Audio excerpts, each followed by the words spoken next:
Eccoci insieme alla nostra parte, come vi anticipavo, dedicata come sempre alla situazione economico-finanziaria e come sempre qui con noi ci supporta Stefano Zara, esperto di economia e finanza. Ben ritornato. Buona giornata. Con quali notizie?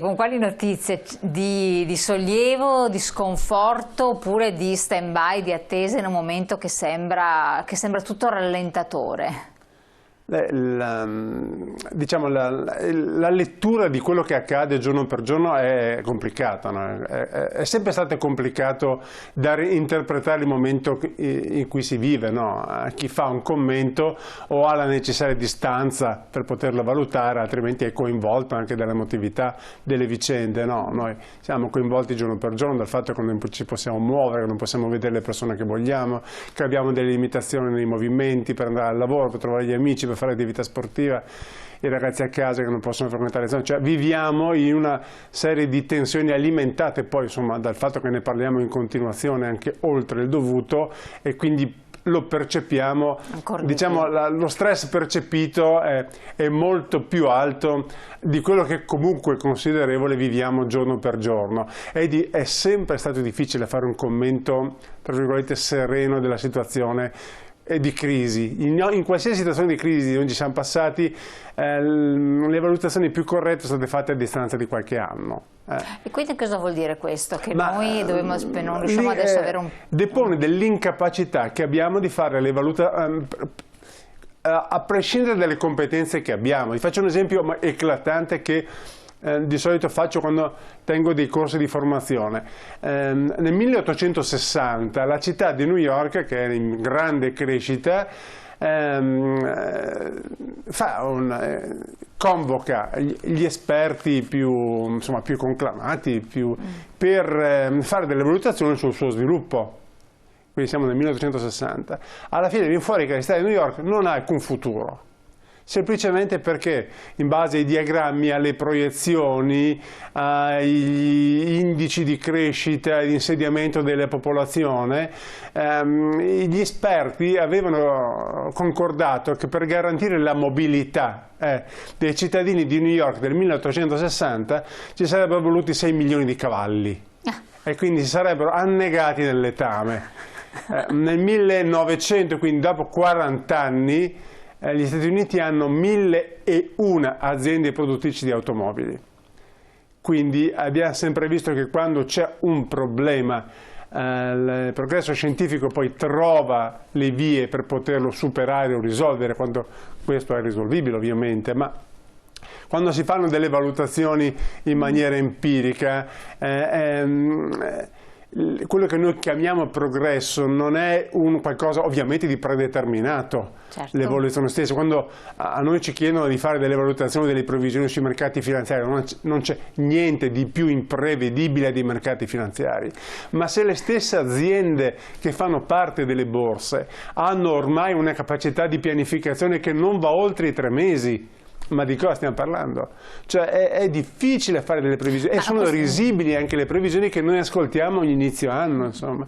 Ecco, ma l'investitore, perché tante volte anche dei telespettatori ci scrivono proprio chiedendo di interpellare Stefano gli oracoli. Zara, esatto, gli oracoli, Stefano Zara, l'oracolo, e dire sì, ma in questa situazione particolarissima, che poi ogni volta ci sono situazioni che cosa è bene, come è bene muoversi nei mercati, perché magari c'è chi vorrebbe non perdere, non rimetterci, ha paura che possa succedere qualche cosa di imprevisto, imprevedibile. Adesso abbiamo Biden che ha preso una certa posizione, prenderà certe posizioni che probabilmente saranno, non dico diametralmente opposte, ma non è detto che siano proprio in linea col governo precedente. Questo può scombussolare gli investimenti, potrebbe dare un alert agli investitori, anche piccoli, di comportarsi in un certo modo. È corretto quello che dici, nel senso, facciamo il ventennale della crisi finanziaria che ha visto scoppiare la bolla tecnologica del 2000. No, sono passati 20 anni.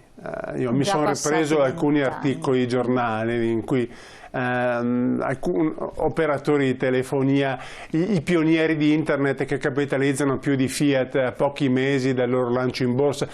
È un mercato, quello del 2000, partiamo da fare alcune brevi considerazioni su quel mercato per poi tornare al nostro, no? E capire sostanzialmente cosa ci può mettere al riparo da errori già fatti. Ricordiamoci che la storia si ripete se non se la studia, quindi cerchiamo di capire quello che è successo nel 2000. Nel 2000 c'è una combinazione di elementi, le privatizzazioni, quindi le grandi aziende pubbliche che entrano in borsa e arrivano alle famiglie, quindi Enel, Eni, Telecom, gioielli di famiglia che vengono dal tesoro messi sul mercato e le famiglie cominciano a trovare delle alternative ai titoli di Stato. Euribor 2001 è il 4,5, è 4,5. Quindi denaro delle famiglie arriva in borsa, un territorio frequentato da pochi eletti prima o da pochi esperti, tra virgolette, diventa territorio in cui vanno anche le famigliole. Titoli tecnologici, boom di internet, ci sono già 98, 97, 98 qualcuno che dice, ancora qualcuno che afferma che internet è comunque una cosa transitoria e passeggera, che non cambierà il sistema della produzione, che deve essere incentrato sul sistema agricolo e su quello industriale. Questo tipo di considerazione, cioè che internet sia qualcosa di accessorio, rimane per tutto il 2000, 2001, 2002. Amazon nasce nel 98 e nel 2001 è ancora un'azienda che vende libri online, e gli articoli del 2001 parlano di Amazon come quella società che ha licenziato 1300 per effetto dello scoppio della bolla tecnologica e che si è azzardata a proporre ai propri dipendenti la conversione del trattamento degli indennità in azioni proprie. Ricordiamoci che Amazon valeva in borsa nel 2001 $5,50, ne vale oggi 3.100 e qualcosa, quindi sarebbe stata una grande opportunità per i dipendenti aver accettato quel tipo di manovra da parte dell'azienda. Amazon, come l'economia di quegli anni, per effetto di un progresso scientifico che noi non sappiamo valutare perché non appartiene alle nostre competenze, è diventata altro.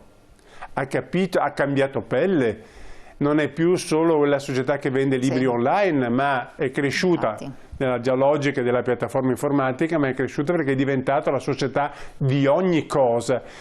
Ha ampliato il raggio ha potenziato ovviamente la logistica, che era l'aspetto clou, ed ha esportato quel modo di vendere attraverso internet. Cioè, i modelli non nascono perfetti. Lo stesso Bezos, per diventare quello che è, ha cambiato 2 o 3 volte il suo management, ma un management talentuoso. Kaplan, che era il suo socio agli inizi, è una persona di grandissimo talento, ma ha rinunciato a un socio, a un amico, perché un'azienda, per essere diversa da quella originaria, deve essere fatta da persone diverse, non si cambia rimanendo se stessi, negli affari ma anche nella vita, insomma. Quindi il mondo è profondamente cambiato, l'evoluzione tecnologica è stata importante in tutti i settori, quindi internet ha accelerato alcune cose, ma non c'è solo internet. Nel corso degli ultimi 20 anni il contenuto della rivoluzione digitale abbinato alla biotech, alla grande crescita delle biotecnologie, ha fatto partire tutto quello che è il mondo della robotica e dell'intelligenza artificiale. Questo è stato un volano incredibile nel mondo non solo delle biotecnologie, ma nel mondo dell'ingegneria applicata alle telecomunicazioni. Già agli inizi del 2000 il telefonino oggi è già qualcosa di diverso rispetto a quello di 20 anni fa. Quindi noi eravamo un paese profondamente arretrato per ciò che riguarda la presenza di personal computer nelle famiglie. Oggi siamo forse uno dei maggiori fruitori di smartphone. Quel tipo di carenza è stata colmata saltando a pie pari il periodo del computer e arrivando direttamente all'uso dello smartphone. Cioè noi facciamo oggi con lo smartphone quello che non abbiamo fatto con i computer prima, ma abbiamo accelerato le cose. 2000 si parlava di globalismo, oggi è cambiato.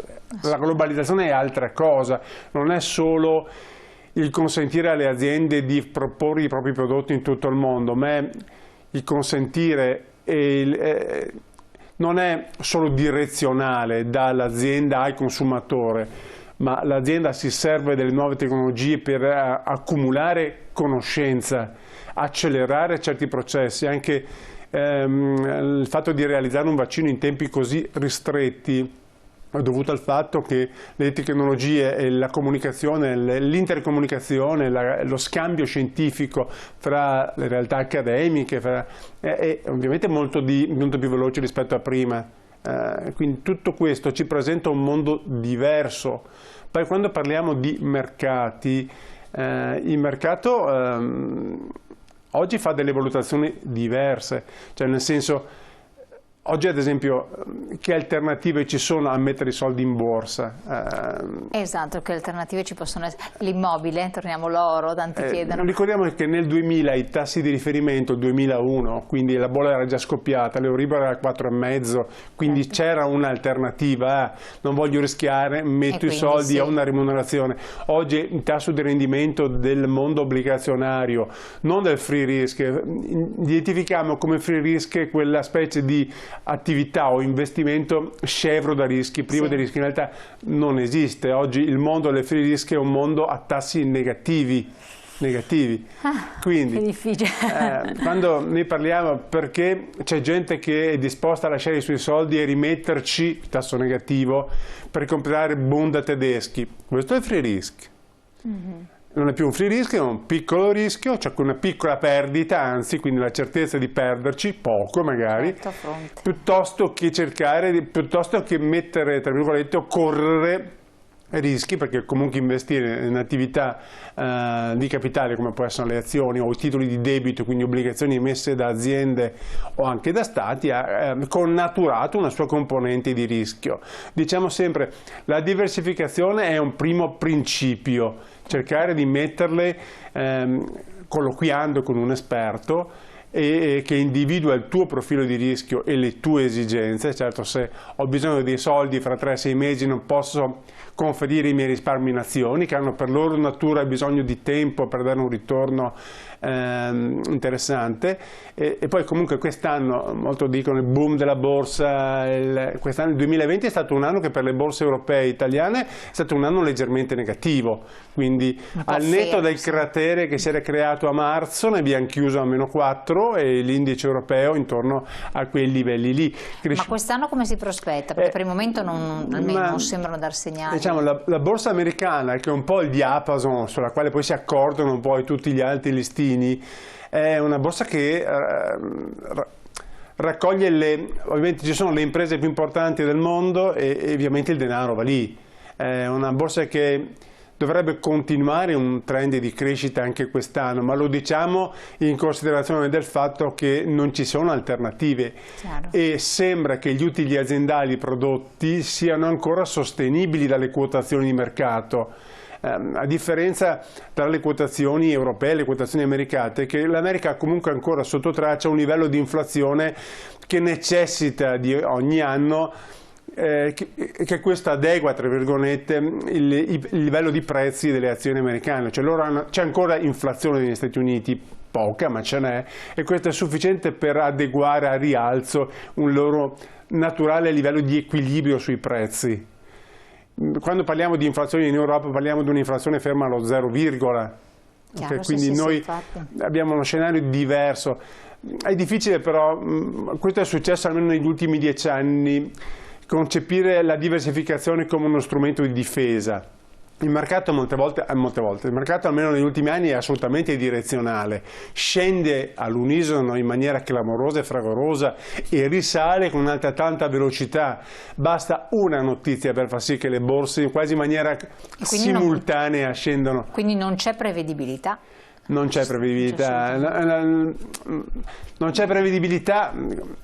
Non può, ma ne abbiamo detto anche tante volte, cioè il tempo di detenzione di un'azione è di qualche secondo per quanto riguarda un operatore professionale. Almeno 10 anni fa o 15 anni fa chi teneva un'azione la teneva, cioè, esisteva ancora la figura del cassettista che teneva le azioni per qualche anno. Oggi impossibile che un operatore professionale tenga azioni per più di qualche secondo, comunque non è un operatore, sono algoritmi che decidono in base a tutta una serie di variabili che sono i livelli dei tassi, situazioni anche di geopolitica che accadono o situazioni anche che non c'entrano nulla con i mercati finanziari apparentemente, possono essere legati di tipo sanitario in questo caso o situazioni di altra natura. Insomma, abbiamo visto, far da soli comunque è molto difficile, resta molto difficile.